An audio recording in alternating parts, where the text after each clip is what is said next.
Entonces, cuando uno está hablando de angina, la angina como tal es el dolor debido a la isquemia. ¿Listo? Eso tiene que quedar claro. Cuando uno se enfrenta a un dolor torácico tipo angina, uno mira tres características para definir si es un dolor típico, es un dolor atípico o definitivamente no es una angina. ¿Cuáles son esas tres características? La primera es que sea la semiología clásica de la angina, es decir, un dolor retroesternal, opresivo, irradiado a miembros superiores, irradiado a mandíbula, etcétera, etcétera, etcétera. Primera característica. Segunda característica, que el dolor sea provocado por un aumento en la demanda de oxígeno. Y hago énfasis en ese aumento en demanda de oxígeno porque muchas personas solo piensan en ejercicio y no es así. Hay otras causas de aumento en la demanda de oxígeno, como el estrés, los sustos y demás. ¿Listo? Y que ese dolor que fue desencadenado por ese aumento en la demanda de oxígeno se alivia con el reposo, el cual usualmente lo definen 15 máximo 20 minutos, o con la administración de los nitratos. ¿Listo? Si cumple las tres características, uno habla de una angina típica y está hablando usualmente de una angina estable. ¿Listo? Si cumple con solo dos características, se suele hablar de una angina atípica y uno suele estar pensando aquí en una angina inestable, que ya vamos a profundizar un poquito más en lo que significa la angina inestable. Y si no tiene ninguna de estas características, definitivamente el dolor no es debido a isquemia, sino que seguramente tiene un dolor torácico debido a alguna otra etiología.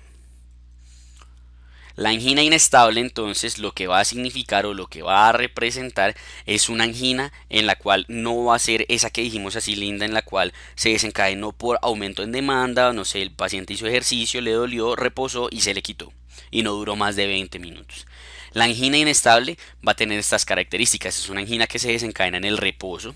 Es una angina de reciente comienzo, es decir, una angina que empieza y desde el momento en que empieza es severa. Y para eso se utiliza esta clasificación de la Sociedad Canadiense de Cardiología, que más o menos es un hija de angina. ¿Listo? Angina acelerada o angina increchendo, es decir, aquella angina en la cual el paciente le dice a uno, hace un mes yo caminaba 6 cuadras y me daba la angina. Hace medio mes yo camino 4 cuadras y me da la angina. Y ahorita caminé 2 cuadras y me dio la angina. Es decir, una angina que requiere cada vez un menor estímulo para desencadenarse. Eso también es una angina inestable. Toda angina en un paciente posinfarto es una angina inestable. Y aquí yo añado angina refractaria y prolongada, es decir, aquella angina que no responde a los nitratos o aquella angina que dura más de 20 minutos. Y ahora sí, vamos a hablar como tal de lo que es el infarto agudo de miocardio. ¿Cómo se define el infarto agudo de miocardio? Ya definimos angina estable, ya definimos angina inestable y ahora vamos a hablar del infarto agudo de miocardio. ¿Cómo se define entonces el infarto agudo de miocardio? La cuarta definición universal del infarto agudo de miocardio genera un leve cambio con respecto a la tercera que existía previamente. Pero realmente, si uno se va hacia cuál fue el principal cambio, es este, lo de la injuria miocárdica, que como les voy a tratar de expresar ahorita, en mi opinión, es un cambio en el cual hicieron explícito algo que estaba implícito, ¿sí? O sea, es algo que uno ya sabía, pero como que no sé si es que se estaba embarrando en eso o había problemas en el diagnóstico por eso, y lo que hicieron fue ponerlo como tal escrito. Entonces, ¿qué es lo que dicen ellos? La injuria miocárdica es cuando uno tiene una elevación de las troponinas o una caída de las troponinas por encima del percentil 99. ¿Listo? Eso hasta ahí sería una injuria miocárdica. Y digamos que eso ya estaba claro en la definición previa, solo que no hacían la definición como tal de esto es injuria miocárdica, ¿cierto? Y asociado a esa elevación o a esa alteración en las troponinas que me representan que hay un daño miocárdico y que está ocurriendo una alteración funcional en el miocardio, dicen que lo que se debe acompañar de esa injuria miocárdica es alguna de las siguientes cosas. La primera son síntomas. ¿Listo? Es decir, que el paciente tenga la sintomatología clásica de isquemia que mencionamos, dolor retroesternal, opresivo, etcétera, etcétera. Las otras tienen que ver con el electro. ¿Listo? Son dos que tienen que ver con el electro. Alteración electrocardiográfica de isquemia reciente, que ya vamos a ver cuáles son las que están avaladas, que básicamente son cambios en el ST y cambios en la onda T, o ondas Q patológicas que representen un infarto previo.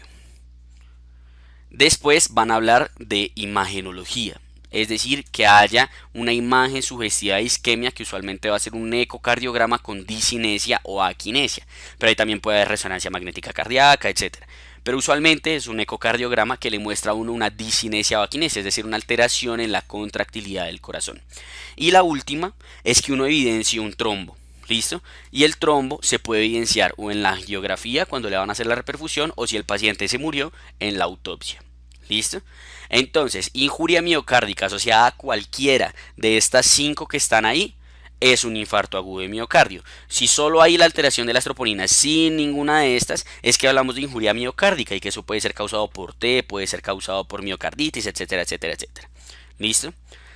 Entonces, en mi opinión, es lo que les digo, ¿listo? Es como algo que estaba implícito y lo hicieron explícito. Es algo que uno ya sabía. Si uno ve la definición previa de infarto agudo de miocardio, decía lo mismo, elevación arriba del percentil 99 asociado a alguno de los siguientes. Solo que no decían que sin ninguno de los siguientes era injuria miocárdica. Entonces es algo que era como un poco obvio, ¿listo? Pero eso es como el principal cambio que hay en la cuarta definición del infarto agudo de miocardio. ¿Qué otras cosas sí cambiaron que a mi parecer debería dársele más importancia que a lo de la injuria miocárdica? Primero, hicieron como ya bien claros cuáles eran los umbrales diagnósticos o cuáles eran las alteraciones que tenía que haber en las troponinas para no diagnosticar un infarto agudo de miocardio tipo 4A, B, C o un infarto agudo de miocardio tipo 5. Segundo, anteriormente, si vieron eso que dijimos, injuria miocárdica asociada a alguno de los siguientes, en la tercera definición universal del infarto agudo de miocardio, dentro de las alteraciones electrocardiográficas se incluía nuevo bloqueo de rama izquierda como criterio diagnóstico de infarto agudo de miocardio. En la cuarta definición eso cambió y en la cuarta definición ya no es como tal la instauración de un bloqueo de rama izquierda un diagnóstico de infarto agudo de miocardio. ¿Qué es lo que sí dice la cuarta definición? Que cuando se asocia un bloqueo de rama izquierda se confiere un peor pronóstico, es decir, hay una mayor mortalidad en esos pacientes, pero no dice que sea un criterio diagnóstico. Hay unos doctores que siguen diciendo que sí es un criterio, hay otros que no, pero realmente si uno se ciñe como tal a lo que dice, lo que está escrito en la cuarta definición, ahí por ningún lado dice que la instauración de un nuevo bloqueo de rama izquierda sea diagnóstica de un infarto agudo de miocardio. Y quitaron lo de la nomenclatura del infarto agudo de miocardio posterior o inferior porque se creía que había algunas alteraciones con eso y dejaron solo inferior e inferobasal. Inferior era el que se hablaba anteriormente posterior y el inferobasal era el que se hablaba anteriormente como inferior. Entonces ya conociendo como tal cuál es la definición del infarto agudo de miocardio, podemos ya entrar a definir cuáles son los tipos de infarto que existen según la cuarta definición universal del infarto agudo de miocardio.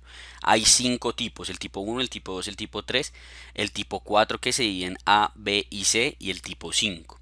Como habíamos mencionado anteriormente, el tipo 1 va a ser el más común de todos y va a ser el que se debe como tal a una oclusión por la formación de un trombo de la circulación coronaria. Entonces aquí los criterios para el diagnóstico del infarto agudo de miocardio tipo 1 van a ser los mismos de la definición que mencionamos. Injuria miocárdica, es decir, elevación o disminución arriba del percentil 99, asociado a cualquiera de las 6 que dijimos. Síntomas, las 2 de electrocardiograma, las imágenes o la evidencia del trombo. Por su parte, el infarto agudo de miocardio tipo 2 ya no va a ser el que sea una oclusión, sino a que simplemente el corazón necesita oxígeno y no se le está aportando ese oxígeno. Y por eso es el famoso desbalance entre la demanda y el aporte de oxígeno que desencadena una isquemia debida a eso. Ahí que podemos tener que haya una placa ateromatosa demasiado grande que esté ocluyendo la circulación. Podemos tener un vasoespasmo, como puede ocurrir en la angina de Prinzmetal, como puede ocurrir en el infarto asociado al uso de cocaína, etcétera.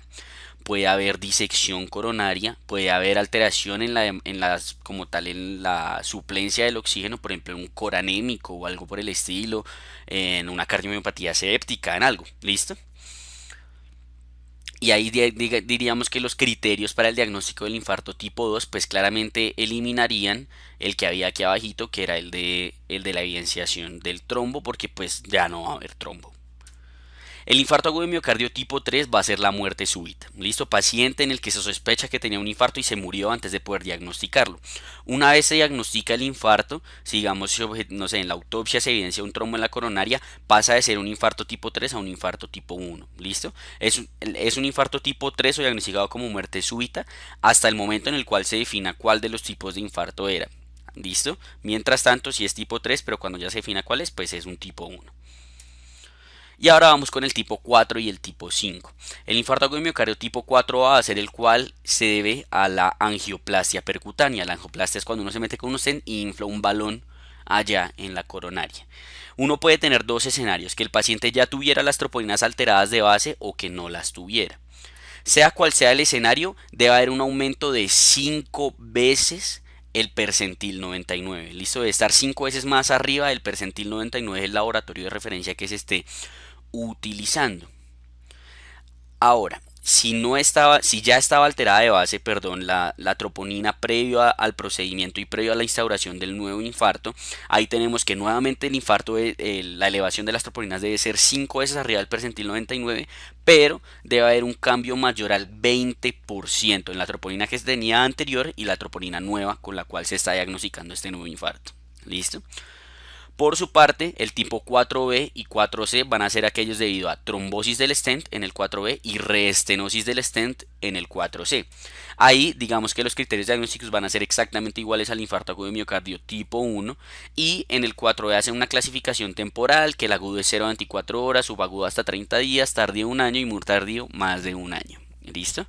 Pero como tal los criterios diagnósticos y lo que se requiere de las troponinas es igual al infarto agudo de miocardio tipo 1. Y por último, el tipo 5 es el cual se ve un infarto en un bypass, es decir, cuando se hacen los famosos puentes coronarios, que se coge un injerto de una vena y se hace un puente coronario, y ese puente coronario se ocluye, ahí es que hablamos del infarto agudo de miocardio tipo 5. Y en él vamos a hablar de que la elevación en este caso debe ser 10 veces más arriba del percentil 99 y al igual que en el 4A, si ya estaba alterada de base, tiene que haber un aumento del 20% y ese valor con el cual se está diagnosticando el infarto nuevamente debe ser 10 veces por encima del percentil 99. Otras definiciones que debemos tener en cuenta en todo esto del evento coronario agudo es del reinfarto. El reinfarto es cuando ocurre en menos de 28 días, mientras que el infarto recurrente va a ser aquel que ocurre después de 28 días. Y por último tenemos el infarto silente, que algunos hablan del síndrome X y esto, y es aquel en el cual un paciente de la nada le hace un electro y tiene una Q patológica y él nunca tuvo síntomas, nunca fue al hospital, nada, simplemente se infartó, él nunca supo y ahí está tranquilo. ¿Listo? Entonces ese sería el famoso infarto silente.